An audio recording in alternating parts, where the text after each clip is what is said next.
A professora Luísa Bricali está conosco. Ela é doutora, professora doutora do Centro de Ciências Humanas e Naturais da Universidade Federal do Espírito Santo. E nós vamos falar sobre uma notícia que repercutiu bem aqui na última semana, que são as 2 estações sismográficas temporárias que o Espírito Santo está recebendo. Vamos entender a importância dessa estação sismográfica temporária. Você fala sismógrafo, abala o terremoto. Não, gente, terremoto em outro canto. O Brasil não tem isso, não. Ou se tem. Professora, bom dia. Bom dia. Bom, inclusive no Espírito Santo também tem, né? Sim, temos terremotos no Espírito Santo também. Na verdade, nós temos registrados aqui já 45 terremotos. Uau! E alguns recentes, inclusive. Fora aqueles que não foram medidos por aparelhos e nem foram registrados, porque essa tecnologia não é de agora, né? Tem algumas décadas, mas para trás na nossa história, desde 1500, quando fomos descobertos, como é que é isso? Na verdade, é inferido, né? Uhum. Aí tem uns cálculos específicos que a gente faz de acordo com o relato da população. Aí a gente consegue calcular, né? Estimar, na verdade, a magnitude que aconteceu aquele tremor naquele momento. Diz que o quarto, nós conversávamos aqui em off, o quarto terremoto mais pesado, né? Mais grave, foi sentido aqui no Espírito Santo, em Vitória? Isso. Na verdade, o quarto maior terremoto do Brasil foi sentido em Vitória. Aconteceu a 300 quilômetros, né, da linha de costa e foi sentido em Vitória, né? As pessoas sentiram o estrondo, teve vidro que quebrou de janela, parede rachada. Isso está registrado, inclusive, nos jornais da época. Isso foi em 1955. E a magnitude foi alta, né? Foi uma magnitude de 6,1. Então, é uma magnitude relativamente alta. Uhum. Nossa, tantas dúvidas a respeito disso. A gente ouve dizer que o Brasil ele está em cima de uma placa tectônica, enquanto outros países estariam entre 2 ou 3 placas e por isso que os tremores são mais recorrentes. Isso é verdade? Isso é mito? Então, é verdade. Na verdade, o Brasil ele está sobre uma placa tectônica, que é a placa sul-americana, né? Nós estamos sobre ela. Então, por isso também que os nossos terremotos têm uma magnitude mais baixa, diferentemente do que acontece, por exemplo, no Japão, na Europa, que são locais que estão no limite dessas placas. Então, no limite de placas tectônicas é onde nós temos as maiores magnitudes. Então, é lá que os maiores terremotos vão acontecer. Mas isso não quer dizer que em locais onde nós estamos afastados desses limites não tenha terremoto. Porque o terremoto tem a ver com a movimentação da placa tectônica, sim, mas tem a ver com outros elementos geológicos. Por exemplo, as falhas geológicas, que por definição elas se movimentam. Então, elas estão se movimentando o tempo todo. E falha geológica existe em todo o planeta, né? Então, bacias sedimentares, uma série de outros elementos específicos que faz com que ocorram esses terremotos. E o que faz essas placas ou essas falhas se mexerem? Então, as placas tectônicas, elas se movimentam pela própria dinâmica interna do planeta, né? A gente está aqui agora, mas todas as placas estão se movimentando. Então, imagina um quebra-cabeça montado, né? Todas aquelas peças ali, se você empurra nas extremidades, você vai acabar mexendo e desestruturando o que está no meio, né? O que está ali. E nas bordas a tensão é maior, mas o que está no meio sente também. Então, essas placas se movimentam por conta da dinâmica interna. Esses elementos, que seriam os continentes, né, acabam acontecendo essa movimentação e a gente tem as falhas geológicas na própria rocha que elas vão se movimentar, elas vão se mexer. Então, elas atingem um limiar, uma ruptura ali de tensão, né, de energia que vai ser liberada. Então, quando é liberada, acontece o terremoto. Uhum. Agora, por que essas... Bom, nós já tivemos o quarto maior terremoto do Brasil em 1955. Isso. Né? E por que, então, 2 estações temporárias no Espírito Santo? E por que Aracruz e Conceição da Barra? Então, na verdade, esse é um projeto que é um projeto do Observatório Nacional em parceria com o LANESE, né, que é o Laboratório de Neotectônica e Sismológico, que eu coordeno lá na Universidade Federal do Espírito Santo. Então, esse projeto, na verdade, é para expandir esse monitoramento na linha da costa. Então, começou pelo Espírito Santo. Então, nós elegemos Aracruz, na base oceanográfica da própria UFES lá, que é muito colado ali já com o mar, e Itaúnas. Por quê? Porque são locais que estão próximos ao mar e são locais que a gente consegue fazer o que a gente chama de uma triangulação com outras estações que já existem para poder calcular exatamente aonde que ocorreu ou não algum terremoto que venha a acontecer. Porque além dessa, a gente para o interior já temos 2 outras estações, que é em Alfredo Chaves e Rio Bananal. Então, a gente precisa aumentar essa rede, porque quanto maior a quantidade de estações, mais preciso fica esse dado para a gente. Então, começou pelo Espírito Santo, mas a ideia é aumentar essas estações no litoral do Sudeste brasileiro e também do Brasil. Agora, por que temporário, então? Então, é temporário porque o projeto ele tem um tempo de duração e essas estações elas vão ficar temporariamente. Por quanto tempo? Por 2 anos, por enquanto. E depois, provavelmente, elas podem se tornar permanentes, que é o que a gente está imaginando que aconteça. Legal.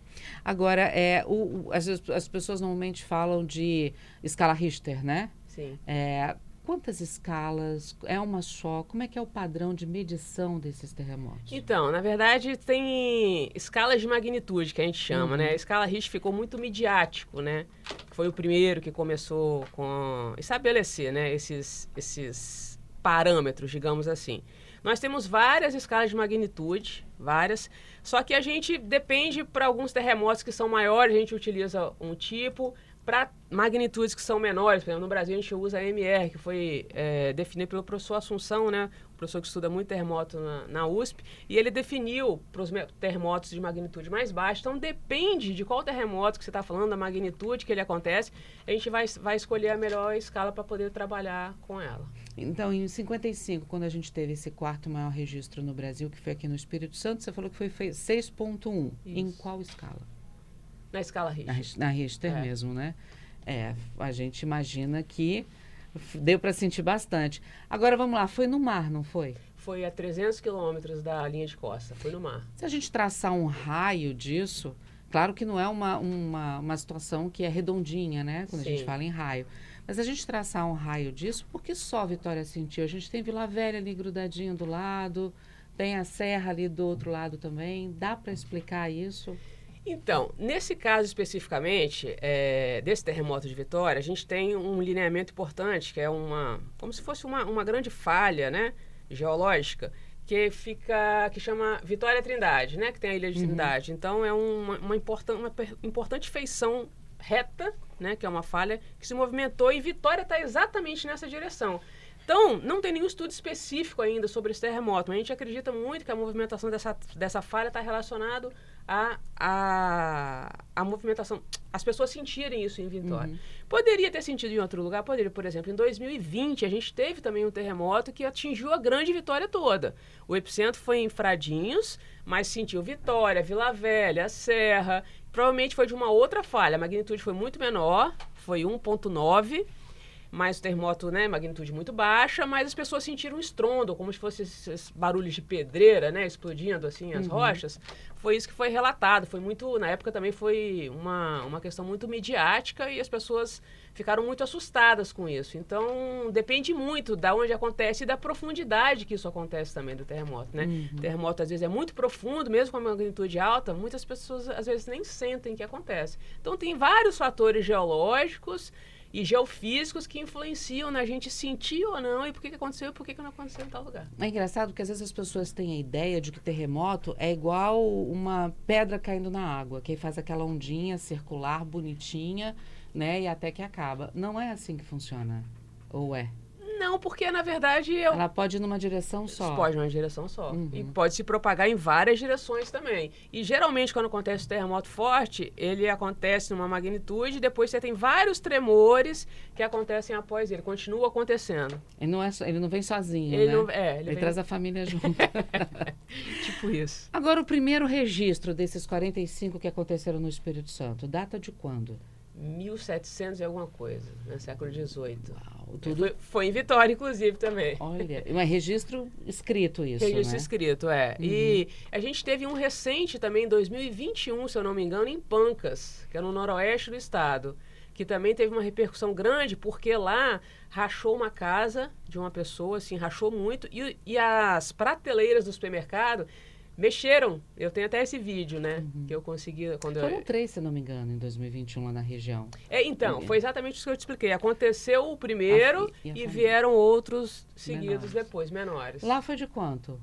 Lá foi mais baixo, foi 1.3, eu acho que o primeiro, 1.4, foi nessa magnitude assim, 1.3, 1.4 e o outro acho que repetiu 1.4 também. Engraçado, que quando a gente pensa em 1 comparado com um de 6 ou 7, você acha que você não vai sentir muito, né? Mas aí você sente a prateleira mexendo, os produtos mexendo. Então, por que em Pancas aconteceu isso? Porque a profundidade, esse de Pancas especificamente que eu acabei de mencionar, aconteceu numa profundidade baixa.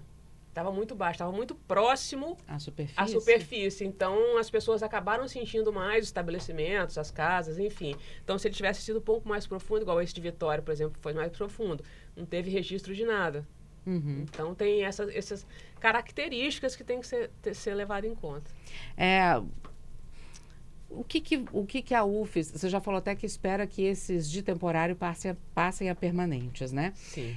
O que vocês esperam ter de dados para contribuir com o trabalho e essa triangulação, já que existem 2 em terra, né? Com esses 2 no mar. Na verdade, pode até formar um quadrado ali, ou não, é só triângulo mesmo, que vocês vão poder pegar 2 triângulos ali, pegando municípios diferentes. Como é que vocês querem pretendem analisar esses dados? E isso vai ser disponibilizado à população? Por exemplo, pescadores marítimos, pessoas que precisam navegar, também têm acesso a isso? Sim, na verdade, tem a Rede Sismográfica Brasileira, onde a gente tem várias universidades e institutos que fazem parte, e esses dados já são disponibilizados nesses sites. Né? Na universidade, no nosso laboratório, também a gente disponibiliza esses sites. Esses dados, e por que eles são importantes? Além de monitorar os terremotos, eles são importantes para qualquer tipo de risco da natureza ou geológico. Por exemplo, esse de Itaúnas, com uma importância, do meu ponto de vista, importantíssimo socialmente. A gente tem os quilombolas e já começou a questão das pesquisas ali do Salgema. Então, quando você extrai, né, algum recurso mineral, pode acontecer um colapso do terreno ou não, dependendo de como você faz essa técnica. Então, o sismógrafo, ele pode registrar como é que está a movimentação desse terreno ali. Então, ele serve, na verdade, de uma maneira geral, para monitorar qualquer tipo de risco geológico, até de um desabamento, de deslizamento de terra que a gente tem também. Então, ele é importante. É lógico, a finalidade dele é o terremoto, mas ele ajuda a entender. Se você chegar perto no sismógrafo e pular, ele vai registrar esse tremor. E ele registra em locais longe também, não só próximo ali, né? Ele tem uma acurácia muito boa. E tem um tempo de prevenção do tipo, olha, não que a gente deseja que isso aconteça, claro que não, mas se vê alguma coisa um pouco mais forte, vocês vão saber isso previamente? Existe algum sinal que lá no oceano, em terra, né, lá embaixo, ele passe para vocês do tipo, olha, a gente pode acontecer um terremoto na escala de 1955, a gente tem que avisar a população. Dá tempo? Não. O que acontece é que a gente sabe que nesses locais que eu mencionei, onde a gente tem os maiores limites, são locais que podem acontecer terremoto a qualquer momento e de magnitudes muito altas e devastadoras. Né? Agora, dizer que pode acontecer ou quando vai acontecer, infelizmente, a gente não tem como trabalhar com prevenção de terremoto. Entendi.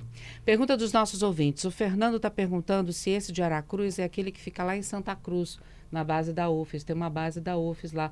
Mas eu acho que é para biologia marinha, não é para... Esse foi instalado agora. Fica na base, mas acabou de ser instalado. Não existia sismógrafo ali, não. Entendi. Até então. E é aberto ao público ali? Não. É público, né? É um local público. Se as pessoas quiserem ir lá, eles vão conseguir ver. Vai poder chegar perto, tudo mais. Mas se quiserem agendar uma visita, conhecer, é só entrar em contato com a gente, que a gente está à disposição para poder trazer essa informação para a sociedade, que a ideia é exatamente essa, né? Respondido Fernando Maurício, tá aqui. Olha, pergunta à professora, se esse mesmo terremoto de 1955 acontecesse hoje, qual o efeito dos nossos edifícios altos, né? A gente está preparado para alguma coisa assim, visto que a população cresceu, né? O número de casas, de prédios altos também, a ocupação imobiliária hoje é bem diferente daquela época. Essa é uma pergunta interessante, porque hoje em dia, inclusive, se acontecer um terremoto no meio do nada, na área do interior, se não tiver ninguém, ninguém vai ficar sabendo, né? Então, assim, com o crescimento da densidade populacional, as pessoas têm relatado muito esses tremores. Então, isso também acabou intensificando, popularizando essa informação, esse mito também dos terremotos que não existiam. Na verdade, eles sempre existiram. Sobre os prédios estarem preparados ou não, infelizmente, nós não temos essa preparação no Brasil, até porque as magnitudes altas dificilmente vai acontecer. A nossa média de terremoto é uma média, né? Já aconteceram maiores e menores.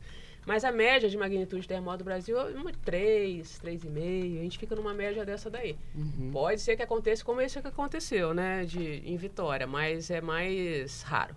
O Renan está aqui perguntando, toda essa extração de petróleo que se faz no mar, isso pode afetar de alguma forma também a gente ter mais terremotos no Brasil e no mundo? A extração não, na verdade, assim, quando extrai, pode ser que ele acaba registrando que você está até mexendo ali, né, no solo, mas assim, a movimentação de uma falha geológica tem uma outra origem, né, não por conta da extração do óleo ali em si.